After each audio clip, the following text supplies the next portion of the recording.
I've been struggling with overeating, to be so honest, for the past maybe 2 weeks, and I have not struggled with overeating like I have recently in a long time. This is part 2 going off of my last TikTok, so watch that one if you want a little more context. I always post what I'm struggling with in the moment, and I try to be as real as possible. Definitely to a fault, but that's just me, so that's what you're gonna get.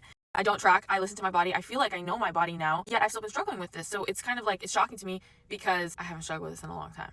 And I want to talk about it. Also, I feel like for me, what has genuinely healed my relationship with food is talking about it and is not being afraid to talk about even binge eating like I dealt with in the past, or having any shame around any of these things that I feel like so many people actually deal with. So many people deal with food. Even people that have, even me, I've healed my relationship with food, and I'm having a harder couple weeks recently. And I'm just going to say, I feel like that's normal. There's definitely going to be people on here saying, this is it, look, she's not healthy or this or that. Okay, you can say that about me, but I'm just trying to share where I'm at, because if somebody else is also feeling the same way, then maybe this video can actually help them. And it does help me to talk. So of course there's been days where I've overeaten in the past year, but it genuinely hasn't been a struggle of mine. When it started happening again, like I said, these past 2 weeks, I literally just asked myself, what is up?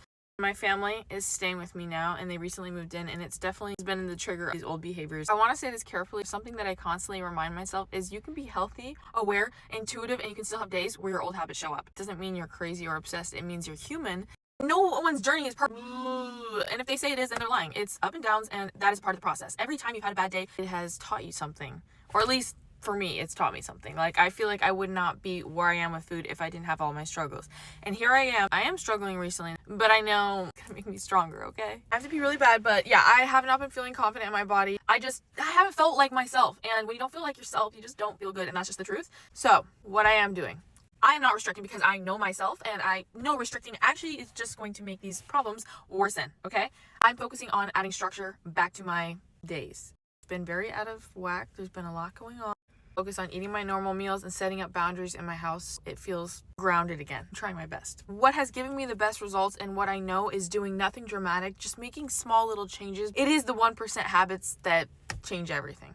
I'm sharing this because I feel like a lot of people struggle, and I never want to put this image that I'm perfect or never have off weeks, because that's not true. You can still get triggered, you can still have struggles, and you can still get your body back on track without punishing yourself. There's so much more to say, but this video is so long and I have to go, so maybe I'll make another one. I don't know.